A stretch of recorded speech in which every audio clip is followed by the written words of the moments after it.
on in the Greenway in different ways. One thing that's kind of been popular is this 3-day stage race.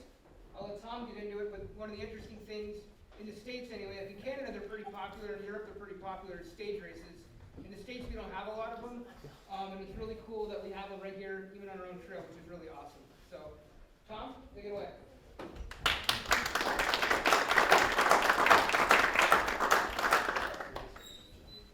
Hi guys, I'm Tom Hooper of SIX03Endurance. I'll give you a brief rundown on 603 first. So I was a triathlete back in the day, wasn't super happy where the team was going. Racing on the seacoast back in 2000s. Is that better, Hooper, or no? What's that? Yeah, that's fine. Racing in the seacoast in the 2000s wasn't super friendly. You didn't get a beer. There wasn't lobster rolls after. It wasn't fun. You won, you grabbed your money, and you went home. We thought we could do something better, bring more of a community feel to it, and that's where 603 came from. We thought there would be 10 of us having a beer after a race. The next thing we knew, we had 60 people. That winter, Smutty Nose called us and said, whatever you guys are doing to get 60 people at a starting line, we want in. Next thing we knew, we had 600 people. It snowballed pretty organically, real fast. So we didn't know what we were doing. We had no idea what we were doing. We just knew a lot of people that had the same kind of experience and what they wanted to do. We got super lucky. We started doing destination races. We traveled all over the country, just, hey, let's rent a house for 20 people. Let's go do the Key West Marathon. Let's go to Montana. Let's do the Rut. Just things like that where we kind of just took what those races were doing and brought them back to New Hampshire. I was lucky enough to be at the first Ragged, which was then called Emerald Necklace. In between the first and how it is now, 603 evolved where we started putting on races. So now we put on lots of races, between 7 and 10 races, depending on how the winners go. I'm sure most of you know the Emerald Necklace was the race that was originally here. Chad Denning had passed. We were asked to take a look at this and see if this is something we'd like to continue, and it was a no-brainer. Emerald Necklace was one of our favorite races. There was no question about it if we were going to do it or not, just to keep it alive. We basically became a race company. 603 became a race company where we have now two facets, the team and the race. When we took it over, we realized that there was some financial issues with how it was set up. So what we did is we said, okay, the 3-day stage race, which is 25 miles the first day, 23 the second day, 33 miles the third day, we need to add something to bring more people. Not everybody can do 75 miles in 3 days, so we needed to add something in there that was for more population, right? So we ended up just doing from Sunapee School to Ragged Mountain, 50K. We had some connections with the USA Track and Field. They were looking for a USA Track and Field National Championship in 2018. It was the biggest pain that we've ever had to deal with 65 pages of permits and redundancy, but it was completely worth it. It really put the Greenway on the map. People from all over the country. I think we had 18 Olympians here. It was super cool. The race has definitely evolved. I mean, we went from, I believe, the first year with 20 or 30 people, where the year after COVID, we had 79 people sign up for just the 75-mile race. That's a pretty big population for a stage race. To keep this race going, the trail work, when we first started, back in 2014 and 15, the trail had some issues for safety-wise on the sense of getting us where we needed to go. When we were running, we were getting lost. We were having to carry our maps with us at all times. Since then, I think the board members have really helped out so much. We're out there all year long, cutting blowdowns, clearing stuff, adding blazes. I wish we had started in 2017 to count how many blazes that we've added in the last 5 years, but it has to be well over 1,000 blazes. I mean, we've changed around. The new signs are amazing, like Chalk Pond. That's in the middle of nowhere, and that was a tough spot for a lot of these athletes, and that is a game changer to have that kind of signage. The new bridges that were added last year, also awesome. There may be one bridge that still needs to be fixed on.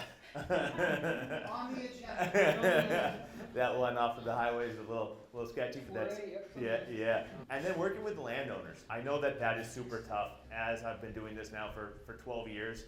That's not just here, that's any race that we put on. The communication with them is huge. When we first did it, we were a little gun shy of calling them or reaching out, but it really makes a huge difference. anytime you wake up on a Sunday morning and somebody's running through your backyard, you'd be pissed too. So letting them know, having the conversation, this is what's going to happen, this is how long they'll be there. It's instrumental to keeping the Greenway open for that. Sometimes it's a difficult conversation, but it's better to talk to them, work it out, figure out, how can we both make this work. And then you have the landowners that just kill it in the trail grooming. Somebody like Chris is unbelievable. Going out in July and just doing 3 sections of the trails on his own time, that's amazing. And talked about the championship. I can't explain how when you go out west to race and people talk about ragging. This Greenway in New Hampshire, I feel is not known at all. Everybody talks about the whites. If you're gonna go hiking, you need to go to the whites. If you wanna go run mountains, you gotta go to the whites. People out west talk about the Greenway. They know it because they've come here from this. It's underrated. It should be called the hidden gem, really. It's a great course. It has everything. It's the Swiss Army knife of trail. You have to be good at tar, you have to be good at mountains, you have to be good at technical stuff, you can be good at dirt roads. You need to be good at everything as an athlete. So I think that this brings everybody to a even playing field. And I think that they respect it, and that's why they talk about it out west. Media. You guys may not know this, and this may not be in your realm, in your world, but this is in magazines. I mean, this is kind of a big deal. I mean, this is the #1 running, ultra running magazine, and the Greenway is in it. For me, it's awesome. Yeah, I get pumped up about stuff like that. I hope you guys understand how cool this Greenway is. You had a wedding on Bog. This was a proposal in 2018 on the top of Sunapee, mid-race. These guys were original runners at the Emerald Necklace back in 2014 and 15, and they came back in 17. He had called us ahead of time. We got a photographer up at the top, and he proposed during the race. What did she say? She did. And then to talk about what's going to happen in April. Ragging 75 is in August. It is going to be USA Track and Field National Championship again. They like what we do so much here that they asked us to create another one for Worlds. I'm now a member of Team USA on the staff for the World Championships. We were in Thailand in November for 2 weeks with the World Mountain Championships. Right before there, they asked us to create a race out of thin air so we can select Team USA. So April 29th and 30th, you are going to have an elite village show up in Sunapee. It's the second most stacked elite field in the country, minus Western States in California. This is going to be pretty cool. All of Team USA that will be going to Austria in June will be selected that day at Sunapee Mountain. The course for this is a little hairy. The snow issue, when they came to me and asked this, I called Andy, I called Charlie, and I'm like, what do you think? We tried to talk USATF out of this. They really wanted to come back to New Hampshire.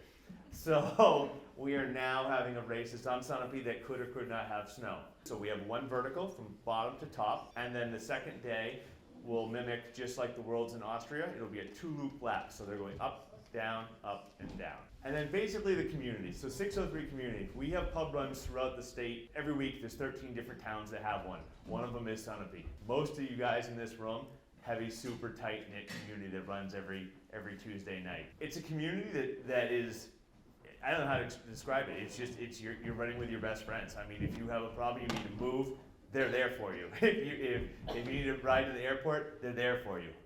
We've just got something that we're so lucky to have. It's never been forced. It's never been, we've never had anybody that's been in a 600-person team that we've had to be like, I don't think this is for you, or I don't think you need to be here. We've been so lucky to have just amazing people that all have the same goal, that are just such great people. And I think that in the end, that's what it's really about. So I think that we've been super lucky with this. And yeah, that's about it.